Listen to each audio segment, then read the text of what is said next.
대북전단 살포를 앞세워서 북한이 지금 최악의 상황으로 끌고 가고 있는 가운데 정치권에서도 이를 둘러싼 좀 말싸움이 벌어지고 있는데 이재명 경기도지사와 하태경 통합당 의원이 설전을 벌였습니다.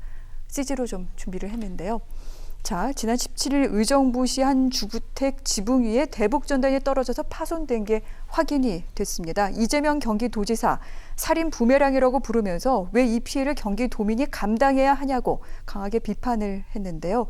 이에 대해 하태경 통합당 의원이 SNS를 통해서 북한에는 찍소리도 못하고 탈북자의 탓만 한다라고 그렇게 비판을 했죠. 여기에 이재명 경기도지사가 국민이 위협받든 관심이 없이 그냥 탈북자, 이 대북전단 살포하는 측에 그런 편만 드는 게 아니냐라면서 또 강하게 또 되받았습니다. 이 같은 설전, 사실 대북전단 살포에 대한 근본적인 입장 차이에서 빚어지는 것이 아닐까 싶기도 한데 먼저 장 소장님 의견부터 듣겠습니다. 대북전단이 그 적경 지역에 있는 주민들의 생명과 안전을 위협할 수 있어요. 네. 그렇기 때문에 그 부분 같은 경우에는 정말 너무 독자적으로 탈북민들이라든지 대북전단 보내는 분들이 독자적으로 하는 거는 저도 조금 좀 옳지 않다고 생각이 들어요. 네. 근데 하지만 대북전단이 재난입니까? 이것이 그 위협입니까? 그렇다면요, 이재명 지사한테 묻고 싶은 거는요, 북한에서 핵실험하고 방사포 쏘고 미사일 실험하고 이것은 경기도민, 그 다음에 적경 지역에 있는 주민들의 생명과 안전을 위협하는 거 아닙니까? 북한에 대해서는 아무 말 못 하잖아요. 고작 한다는 게 전단, 올해 4번밖에 안 보냈습니다. 그 전단이 상당히 우리 주민들의 생명과 안전을 위협한다고 위험지구로 선포해서 거기에 출입을 못하게 하겠다? 대한민국 헌법에는요, 거주 이전의 자유가 있습니다. 그런 것을 왜 무시하고 본인이 독단적으로 이렇게 합니까? 네. 이것은요, 어떤 다른 의미가 있다. 다른 정치적인 의도와 정무적인 다른 판단 때문에 이렇게 좀 무리한 일을 하고 있다.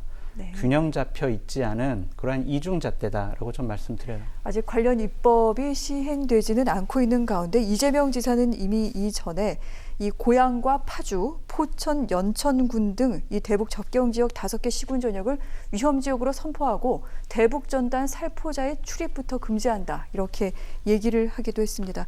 사실 주민 입장에서는 일단 본인들의 안전이 가장 지금 최우선적으로 위협받고 있는 상황 아니겠습니까? 이재명 지사가 대통령은 아니잖아요. 국방부 장관도 아니고요. 네. 이재명 지사가 그 역할 다 할 수는 없잖아요. 도민의 생명과 안전 지키기 위해서 이런 조치 취하는 건 너무 당연한 거 아닙니까? 그러니까 당연한 조치에 대해서 왜 다른 데는 찍소리 못하냐 이렇게 얘기하는 게 맞는지 좀 개인적으로 이해가 안 되고요. 하태경 의원이 예전에 그런 얘기 했잖아요. 대북전단 날려보내 봐야 북쪽에 가지도 못하는 거 이거 왜 날리냐 이런 얘기까지 했었는데 지금 왜 입장이 이렇게 됐는지 그걸 좀 의문을 갖게 되고요. 네. 대북전단 날려가지고 남북관계가 군사적 대치 상황, 충돌 상황까지 갔던 적이 있었잖아요. 2014년에. 그러니까 대북전단 날아가는 거 이번에도 북쪽이 그런 반응을 보였거든요. 우리도 그러면 날려보내겠다까지 지금 군부에서 예고를 한 상황이에요. 근데 이 얘기는 뭐냐면요. 대북전단은 일종의 심리전이기도 하고요. 전쟁 상황하에서 주로 수행하던 거였어요. 근데 지금 물론 우리 휴전 상태입니다. 이렇게 얘기하면은 할 말이 없는 부분이겠지만 이런 대북전단을 과연 어떻게 효과를 거두겠다고 지금 날려보내는가 이게 의문이고요. 그리고 이 대북전단을 북한 사람들이 어떻게 받아들이는지 제가 궁금해서 유창근 개성공단 기업협회 부회장한테 제가 물어봤어요. 네. 2008년도에 개성공단이 가동됐을 때 그때 북측에 있었다고 하던데요. 그때 직원들이 정말 분노하는 모습을 봤다 이렇게 얘기를 하더라고요. 이거는 북한 지도부가 그리고 또 김정은 국무위원장이나 김여정 제1부부장이나 이런 사람들이 뭔가 만들어가는 게 아니라 북한은 그런 체제로 굉장히 오랫동안 유지해왔던 나라입니다. 그러니까 최고 존엄을 네. 훼손하거나 이렇게 하는 부분에 대해서는 주민들조차 용납이 안 된다는 거예요. 그러니까 그런 부분에 대해서 우리가 좀 고려를 안 할 수가 없다. 왜냐하면 어차피 상대가 있는 거잖아요. 네. 그 상대와 함께 뭔가 문제를 풀어가는데 그 상대를 비난하고 깎아버리면 무슨 대화가 되겠습니까? 뭘 같이 할 수 있겠어요. 근데 그런 측면을 우리가 좀 생각해 볼 필요가 있고요. 전 탈북민의 전단 날려보낼 자유가 있다고 저 계속 주장하는데요. 그게 북한 주민들을 위해서고 민주화를 위해서다 이렇게 주장하지만 거꾸로 그런 분들한테 물어보고 싶어요. 그 탈북민들이 정말 이 북쪽에서 남쪽으로 오겠다고 생각하시는 분들의 안전을 위해서 지금 뿌리는 겁니까? 오히려 지금 한국에 와 있는, 우리 남쪽에 와 있는 탈북민들의 가족들을 위협하는 행동은 아닌가요? 거기 지금 북한에서 엄청나게 걸기대회 하고 있고, 아마 제가 예상컨대 남쪽으로 내려온 탈북민들 가운데 그 가족들이 있다고 하면 지금 굉장히 힘든 상황에 처해 있을 거예요. 그런 사람들이 그런 상황을 보면서 남쪽으로 내려오려고 하겠습니까? 오히려 방해하는 거 아닌가요? 네. 그런 관점으로도 우리가 좀 봐야 할 필요가 있다고 저는 생각합니다. 그리고 또 이런 가운데 이번에는 태용호 미래통합당 의원이 내놓겠다는 그 법안을 좀 살펴보도록 할게요. 엊그제 연락사무소가 파괴가 됐는데 아마 국민 여러분들 많이 좀 분노하셨을 겁니다. 이 같은 손해배상을 좀 청구하겠다. 그래서 법안을 마련하겠다라고 얘기를 했습니다. 연락사무소 167억 원이고요. 그 옆에 반파됐던 종합지원센터 약 530억 원. 이것만 700억 원의 정부 자산이 투입이 됐습니다. 개성공단과 금강산의 우리 민간 기업의 자산까지 훼손할 경우 1조 원 이상의 손실이 발생하게 되는데 이를 손해배상을 청구할 수 있는 법안을 만들겠다라고 얘기를 한 거죠. 그렇다면 평론가님, 일단 남북 합의서가 있잖아요. 여기에 그 근거 조항이 있습니까? 또 우리가 북한 문제 바라볼 때요, 자꾸 한쪽으로만 치우쳐서 사고를 하는데요. 네. 저는 통일부에서 만약에 이번에 개성공단에 있는 시설 한 9천억 정도가 지금 시설 투자가 돼 있다고 하던데, 그거를 파기를 한다거나 이렇게 했을 때 어떻게 그 책임을 물을 것인지 법률적 검토에 들어갔다고 들었어요.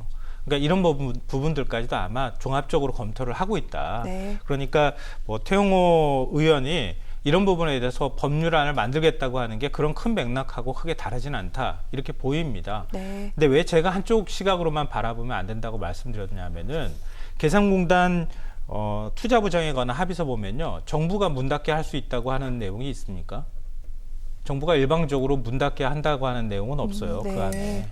그렇잖아요. 근데 2016년에 박근혜 정부가 일방적으로 개성공단 가동 중단 선언하고 개성공단 기업들, 시설들, 물자 전부 다 반출해 버렸습니다.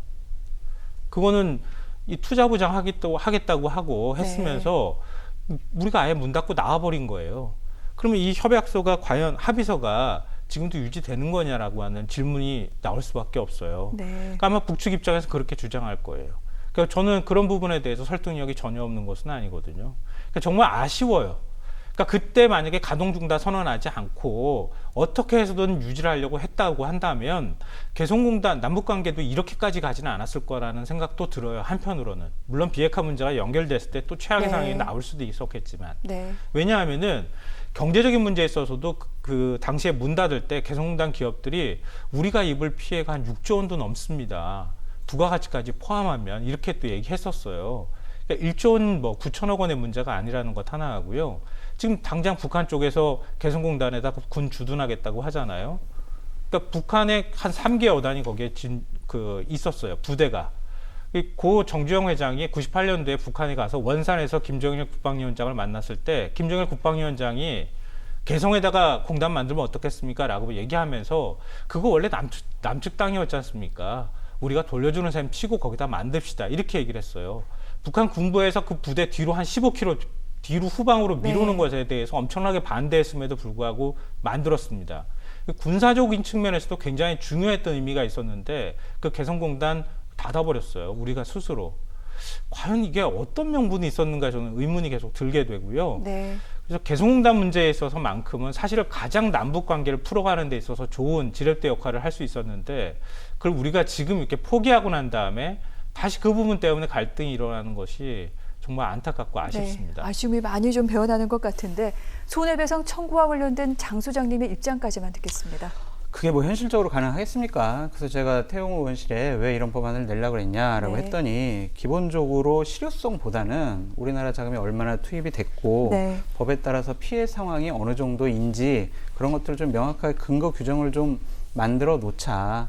그래서 향후에 북한과의 어떤 협상 시에 당신들의 이런 부분들 때문에 우리 재산상의 국민의 세금이 이렇게 좀 낭비되고 우리 손해를 많이 끼쳤다. 그러니까 그런 협상용으로 일단 만들어 놓겠다라는 거더라고요. 어떤 실효성 부분보다.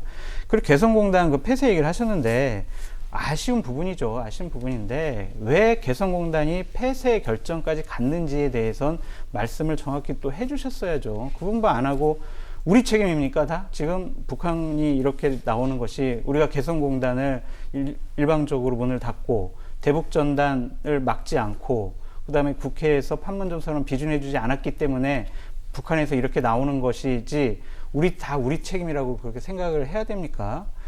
정부가 있잖아요. 자기네들이 이러한 문제점들을 능력껏 풀어야죠. 그게 바로 정부가 가진 능력 아니겠습니까? 그 능력이 지금까지 네. 발휘되지 않은 부분에 대해서도 좀 질타를 해주셨으면 좋겠다.